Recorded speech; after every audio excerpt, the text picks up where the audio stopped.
What's going on, everybody? It's Great Scott's here, and I'm ready to start a new campaign. It's actually really entirely new to me, or as new as a campaign could be. I'm starting this one in 62. All the campaigns I've done is mostly CSA 61 campaigns. We're going to go ahead and do a CSA 62 campaign.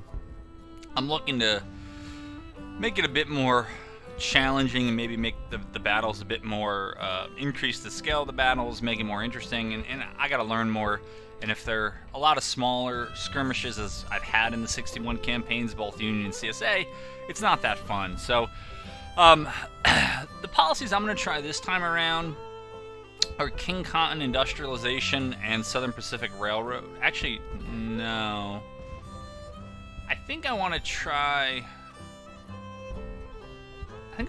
arms agents. I was on the fence about arms agents. I mean, the description makes it sound like how things start in 61, but I don't know if any of those benefits would carry over to 62. I don't know at what point the CSA is otherwise able to produce Springfield weapon types. I never noticed it. As I said in other videos, the 61 always kind of felt like, no matter who I was playing, if I needed it, I could recruit it, and I wasn't limited. But I never really checked into what kind of weapons do these guys have. I micromanage the battlefield, but not that kind of stuff.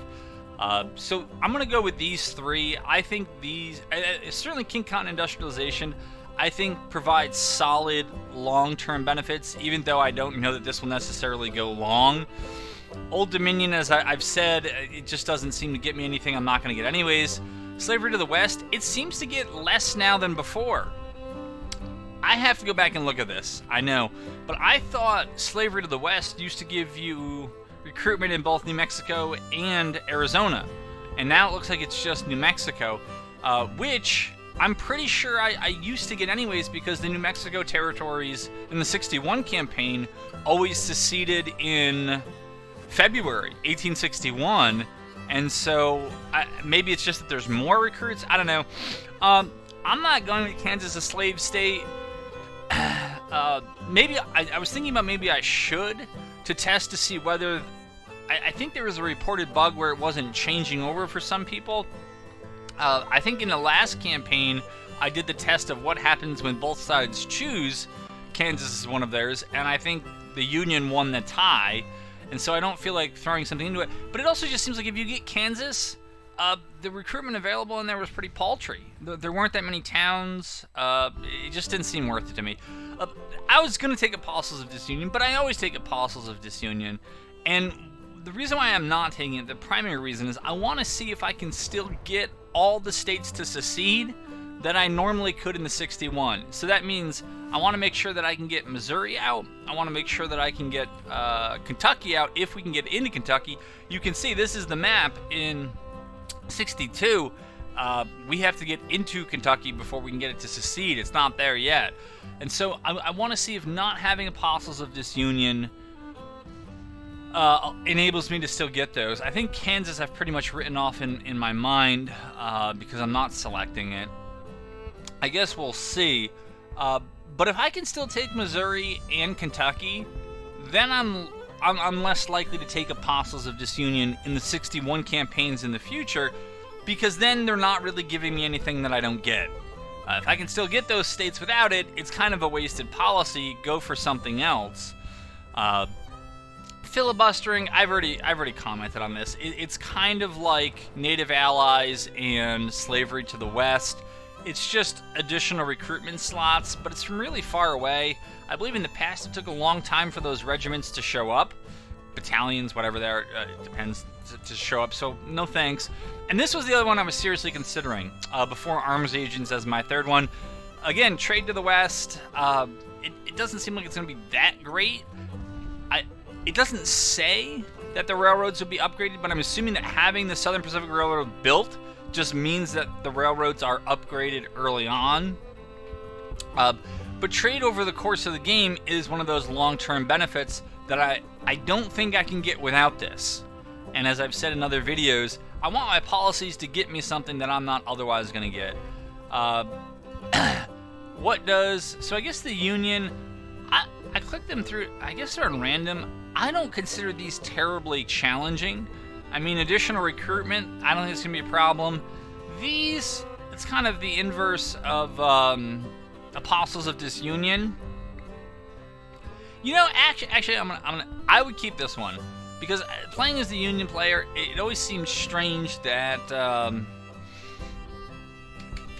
there was quite a bit of CSA support, and that may have limited my recruitment opportunities. And so that one's not terrible. This one, I know that it provides a long-term benefit, but it doesn't seem as great as some of the other ones. I can't select their policies. I was going to try to select their policies and give them the 3 best for the Union. I think that would be breadbasket, industrialization, and then I wasn't really sure what the 3rd policy would be. I don't know if... Can we change them up this way? Go west, enforce neutrality. I don't really... that's better than the last 2 I've seen. At least they have industrialization. Go west will give them an even greater recruitment advantage. I guess the downside is that they can't really play the diplomacy game. I mean, if Union wants to play the diplomacy game and ensure the Europeans don't intervene, enforced neutrality and breadbasket are definitely the way to get there. But if you've watched any of the other campaigns, you know I really don't give a darn about the Europeans and the possibility of their intervention. It just doesn't matter to me. Yeah, these are not the policies I took. These are like the policies I took. There we go. So we are actually going to start now. I'm going to leave the AI aggressiveness on 1 times. We could, I think 5 times is the max. I want to see how this goes. And then I might play one through with the aggressiveness turned up to 3 or 4 or something like that. Again, I don't know what aggressiveness really means. I think that sometimes there's a predisposition to assume that aggressiveness is inherently a good thing in the military, and it can be. Certainly, initiative is a good thing, and here we're seeing the events.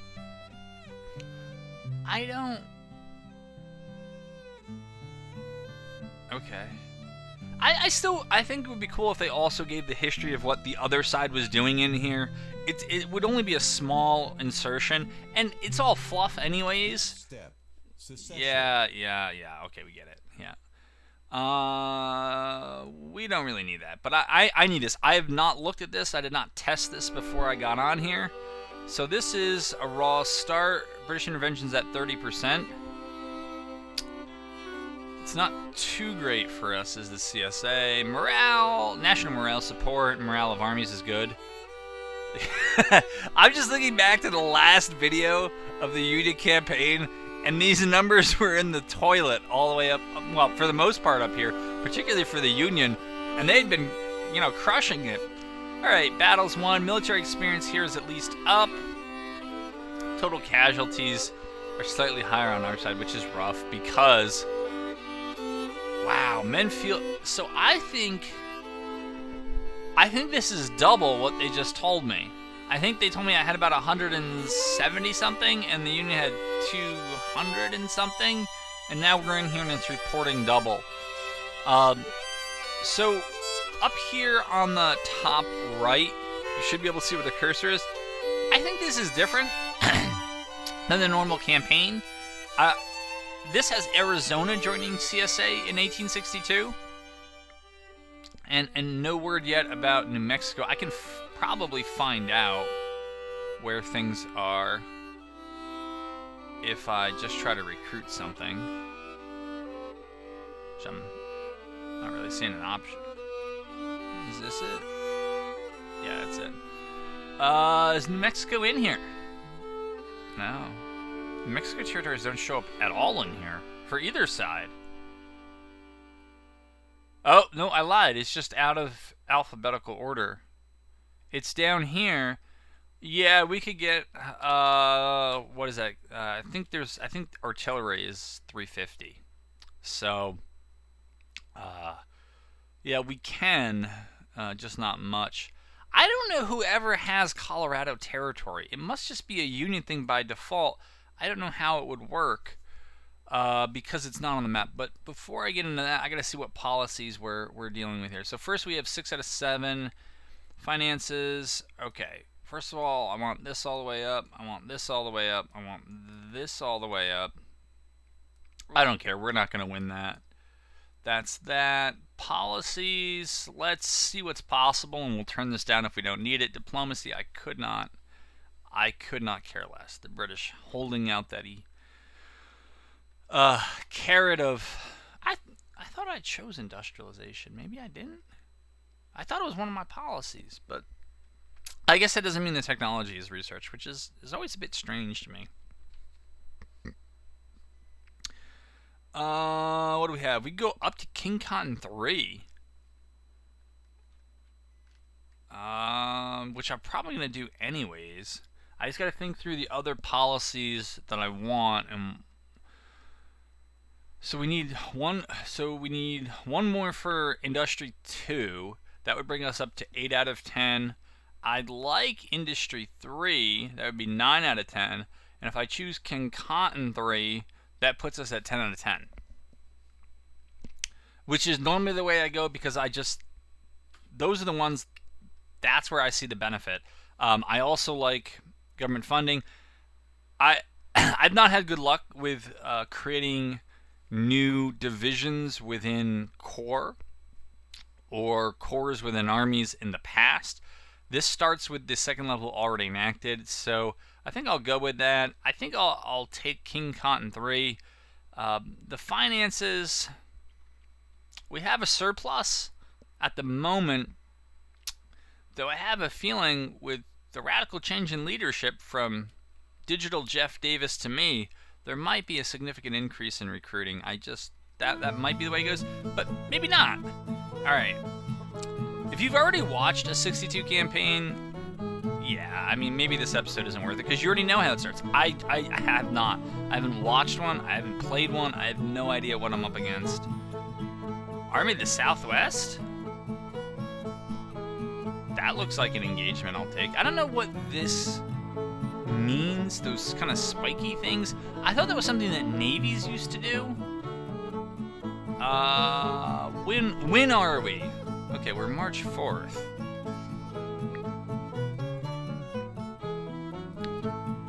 Yeah, go offensive. I know we're still on pause. I am aware. But why wait, right? Okay, I gotta zoom in here. So, how is that a division? I think the word you're looking for is garrison. I have no idea. I just talk. So First Corps is not huge compared to the Army of the Tennessee. Yikes. The Army of the Ohio. Alright, that I'm less worried about. Third Corps. Reserve Corps. Tell me something. Okay. Okay, the Army of the Mississippi. That's better. How? Oh, that's right, they have an Army of the Mississippi as well, so they have 20,042. So, with typical reckless abandon, I'm thinking of gathering up First Corps, these, the Army of the Mississippi, Reserve Corps, Second Corps, and hurling them at the Army of the Tennessee. Third Corps and the Army of Ohio. No, it's not a fight we would want to take 1v1. I would move Third Corps up as well, and retreat if the Army of the Ohio pulls back at, or makes a move toward them. But that's kind of where my thinking is. Definitely, I want to take this engagement out here. I mean, we'll see how I feel after I'm in the engagement. But right now, that's what I'm thinking. Give me that battle. Army of East Tennessee. We got 11, 5, and 18 guns. I want that fight too. Of course, the theater of. Now, I thought West Virginia was in this. I thought I saw at the beginning of the map that West Virginia was in this. Maybe not. I have a sense if I don't move anybody over, the mountain department may just chew up those. I think it's Charleston, Grafton and Wheeling, and once they do that, West Virginia can leave. So, all right, how are things on the peninsula? 12,015 guns, 4,500. What am I looking at? 2,000 troops inside of Fort Monroe. Okay. Yeah, I don't know if I want that fight. And up here, Army of Virginia. Yikes. We're a bit light on infantry, heavy on guns. And Jackson, very weak, especially compared to what he's facing. So I'm thinking I gotta get troops into the Army of Virginia and Jackson's Corps, and then I'll try my luck out west. So I'm gonna pause while I recruit, and then I'm gonna jump ahead and unpause things.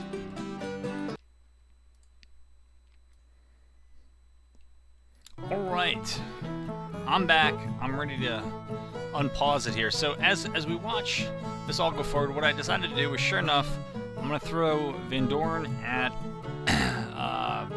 this Union Army here. I forget their name. I'm gonna test and see how reactive the Union forces are. I'm basically taking all of the parts of the Army of Mississippi and I'm rotating them over here to go at the Army of Ohio, which is pretty weak. I think it's got about 20,000 men, 15 guns. That should draw the Army of the Tennessee into the fight. That might make it somewhat even odds. I'm noticing for the first time these huge order delays. I'm used to them being, like 4 or 5, whatever the equivalent are, minutes. Maybe they're hours or something. The Army of the Mississippi would have to make quite a run down here to do it. They certainly could, but they don't know where I'm going, and so they're going to be reacting. Who knows? I really don't know. I'm throwing, if this was Kirby, yeah, Edmund Kirby Smith, I'm throwing him at this smaller Union force, Morgan's command, in the hopes of dislodging them. So I read this wrong last time I was talking to you. That's no surprise. The Army of Virginia has in total not 6,500 troops. That's the number disabled. In total, it has almost 70,000, almost 200 guns. Although you can see that there are a large number of them who are not actually there. So I recruited, added some infantry and artillery, I think horse artillery to Jackson's Corps to keep with that mobile fighting spirit. I think they were both horse artillery. Some cavalry. I think I'm going to throw Hill's Corps behind Jackson. I'm not terribly sure what I want to do. I think I also reversed myself. Well, and I think I sent an army out towards the peninsula. Army of the Southwest. What is this? Yeah. Whoa, is that much larger than I thought? No, it's not. So, we have our first battle. Yeah, we'll see how it goes. Fayetteville, Arkansas. So we outnumber them 2-1. Yeah, I mean, we gotta win here. If we do that, we can push north. Let's see what we have. 10,000 men, 44 guns. Right. Okay, where do they enter? Okay, so I see the blue star over here. Okay, I see it now. So it's close to the water, but they're going to enter from basically the north, slightly east of north. But this is a heavily wooded map. You can see it's the Pea Ridge map. Most of the victory points are scattered, or not scattered, but they're concentrated here in the center. So I am going to deploy on my own off video. I'm thinking about where to do it. Maybe I'll think that through and I'll come back to you when I've made a decision.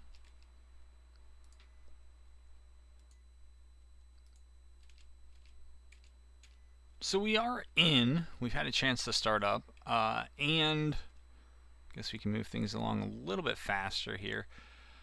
I think I was only able to pull out 2 skirmishers. I detached my 2 cav. You can see that Pike's cav is going to go for this victory point.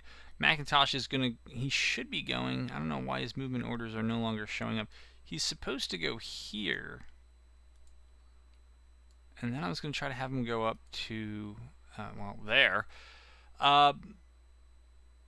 Let's see, we did this, I think, by division, though. They look like they're starting to get a little muddled. So McCullough's division is going to be over here on the left. I'm just expecting them to move as they tend to do towards the victory point, so I'm thinking they'll probably come down the road. I did send one skirmisher out over here, and I still have a cav unit that's going to be over here in case they decide to go this way. The AI does some interesting stuff, but I forget the other division has to be under price, and they're set up at this end of this field, kind of hoping that we'll get them as they come across. They may hang back and play totally defensive. I think if they do that, they're going to lose, because I'm just going to take all the victory points. So they kind of have to come forward, I think.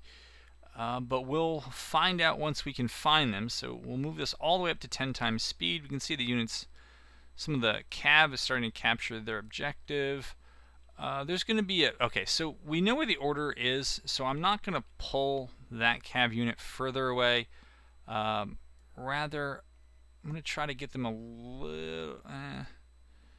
little bit closer to the action and closer to a place where there won't be as much of an order delay. So what does things look like around this tavern? So we got a wooded hill up here. It's a good place for skirmishers. Now these skirmishers are on this side of the road. They're supposed to go for Huntsville Road. I don't know if that's necessarily the best use for them.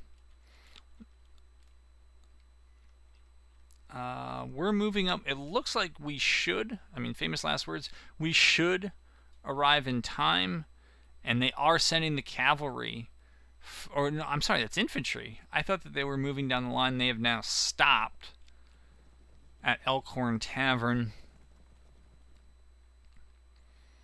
We have some skirmishers coming up. They're skirmishers with mixed muskets, so they're really not going to be effective skirmishers.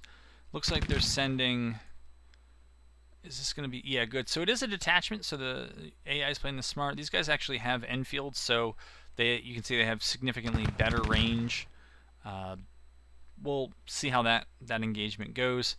These guys having pretty poor range. Maybe their best use actually is to go up for Huntsville Road.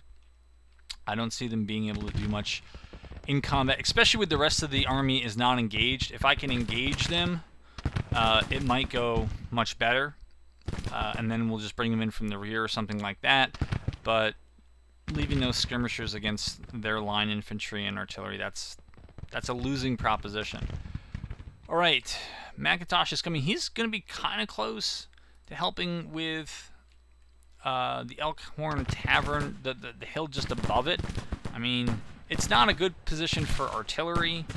Well, maybe that lane is, but it's pretty heavily wooded, so it's not going to do much for artillery, but holding these woods gives me an opportunity to, if they do push further south of the tavern, it gives me a chance to come in behind them, and if they get into this field and you control these woods, they're going to be in a bad way. So I like the very original name here, Open Field High Ground. I guess it's true.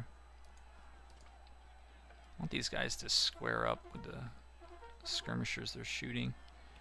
So far we're doing alright. I think they're doing alright. It seems to be something of a pillow fight, at least so far.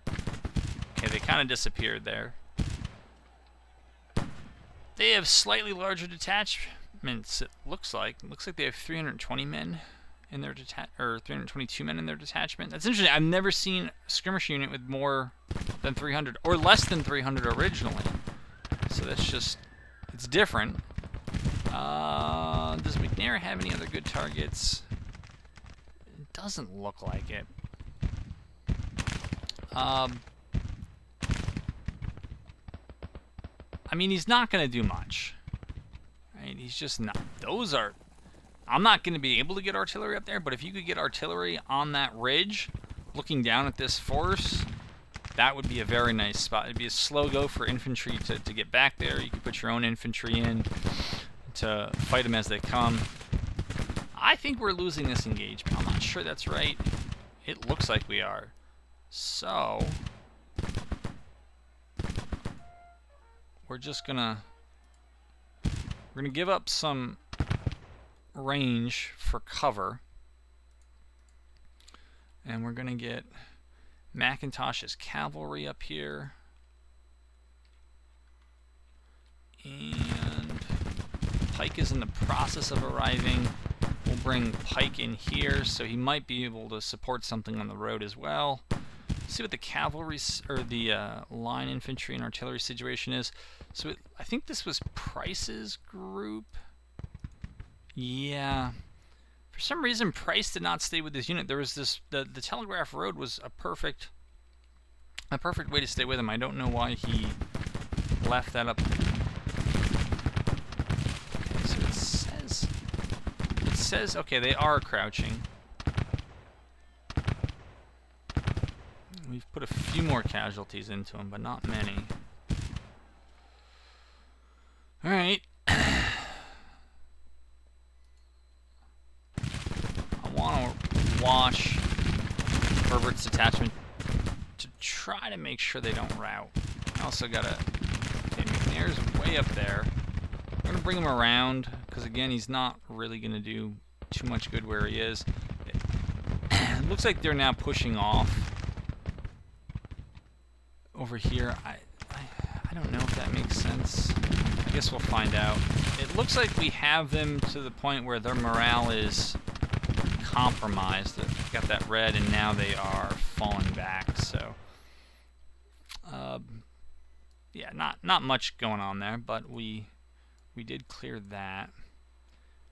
The thing is, I really don't want to have to garrison this the whole time. All right, I think I'm going to bring the line up, and I'll bring you back in when we have a little bit larger scale engagement. They are, you can see, it's strange. They're now pushing into the woods over here. I'm not sure what they're hoping to accomplish by that, but I'm going to set things up so that we get maybe a more proper line battle, and then resume.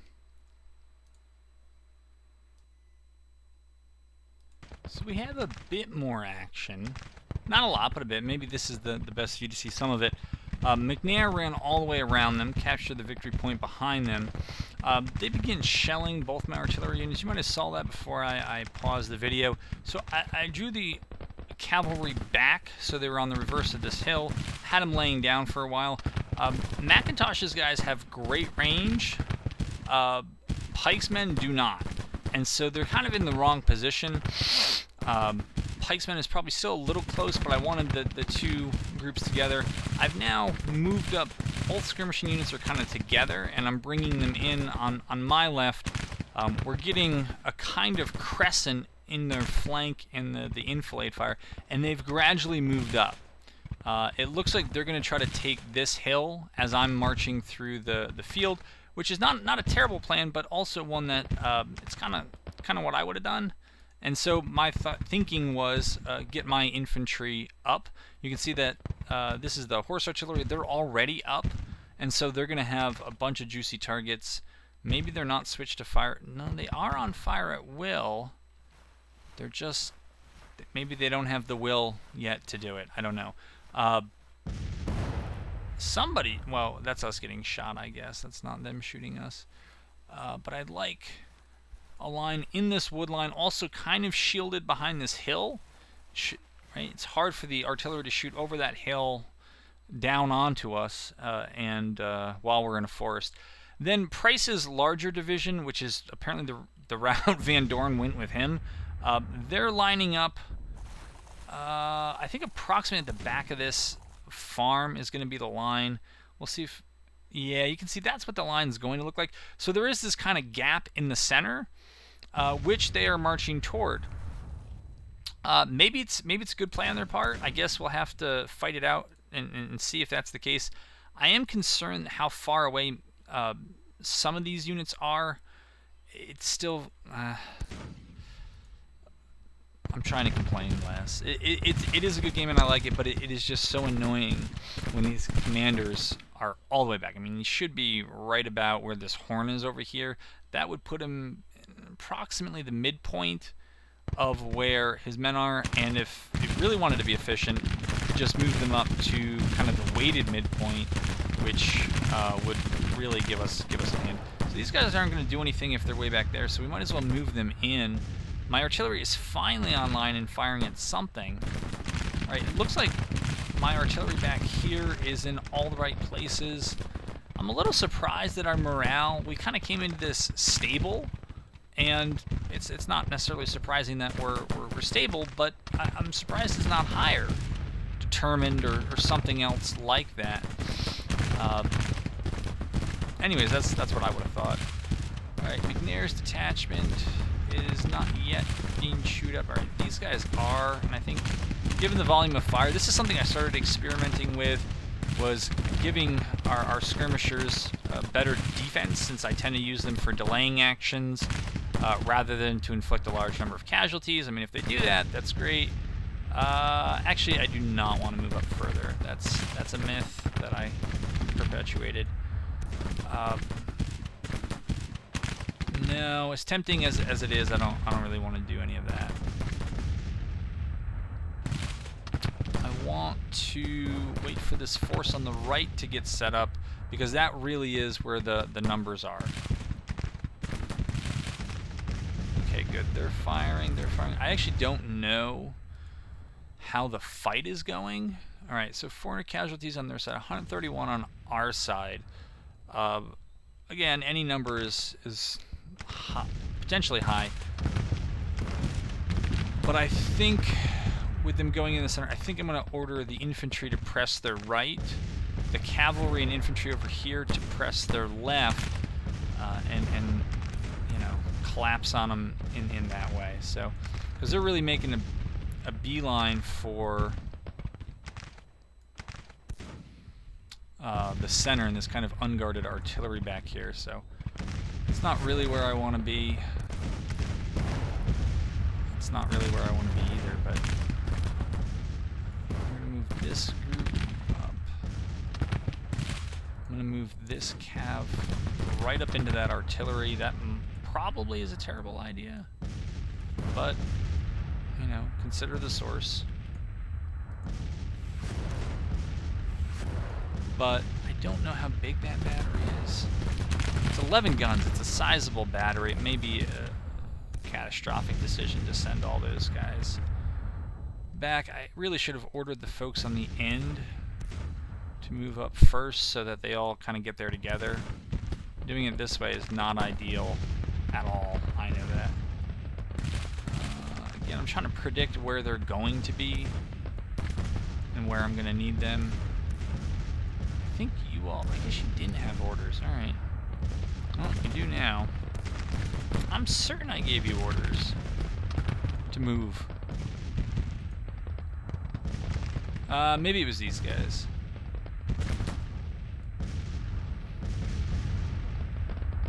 I haven't read any of these things. Okay. These guys not moving up? They're not moving up. Alright, so we did shoot that artillery battalion off the hill. That's good. Hey, I think they took my advice. Oh wait, this is not the big hill. This is just the area to the back. Alright. My perception was off there. What do we have? The problem is they're eager, but they've taken a lot of casualties. They've not taken as many now. What do we have? We have a brigade back here. Well, then we'll shoot at them. I gotta get my cavalry up to a position where they can do something meaningful. Push them there. We'll push them there.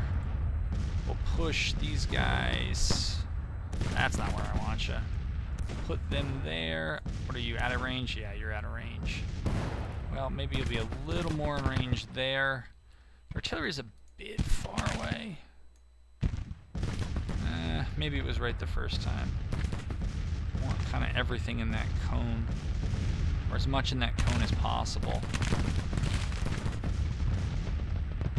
Alright.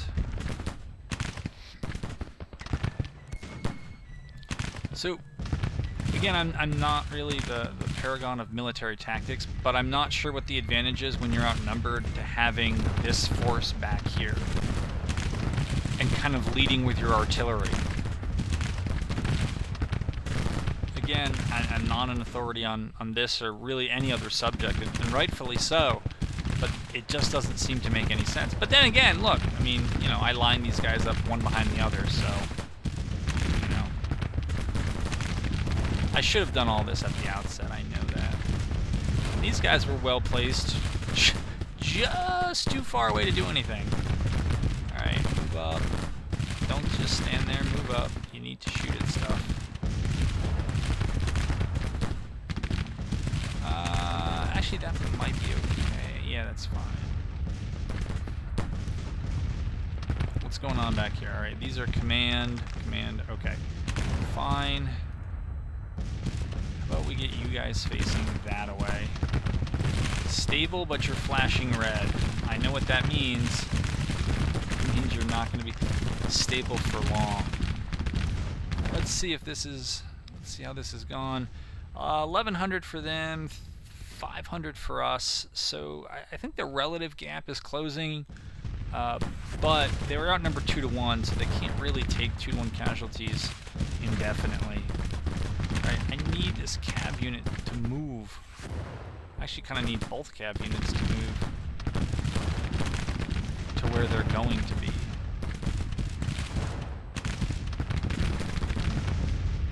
That's a fine line. Maybe guys, I don't really know if harassing artillery is your best bet. Maybe it is. I don't know. But at least we have a hot fight. I mean, if nothing else, it is a hot fight. Okay, you guys gotta go to long range and you gotta get up into position here. Doing something. They're nervous. Alright, if you're nervous, then I'm nervous. We'll bring you back. You're stable. It's not really a glowing endorsement. I feel like if anybody has to say you're stable, that means you're stable now, and they previously thought you might not be.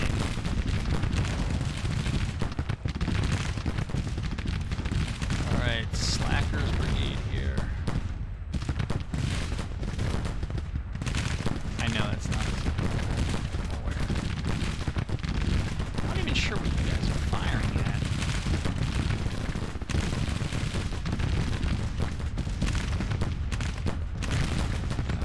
Maybe move you guys on the flank. Nope. Right there. This cab unit does not want to move. Or I keep forgetting to move them. That's kind of where I have my money. That sounds like something I would do. And then blame them for not moving. I think the other detachment got shot off.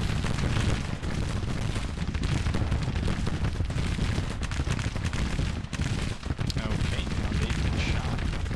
I guess we can trade a detachment for 2 of their brigades. Right.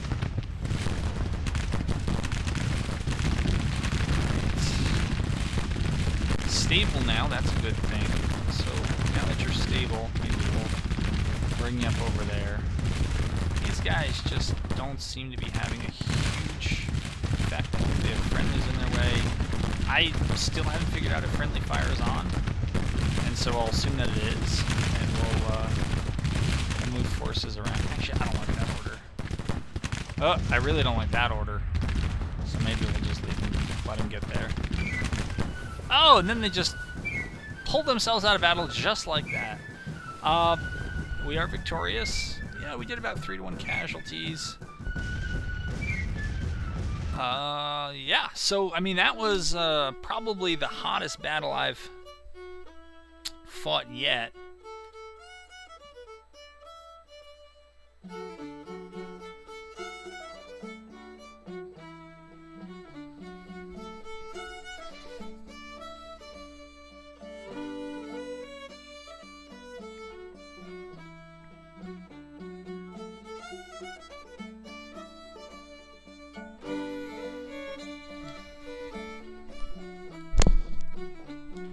Let's see how long we're running here. Actually, let's make sure we load all the way back in. Captain Guyber? is now a national hero for something he did here. All right, let's see how long we're running.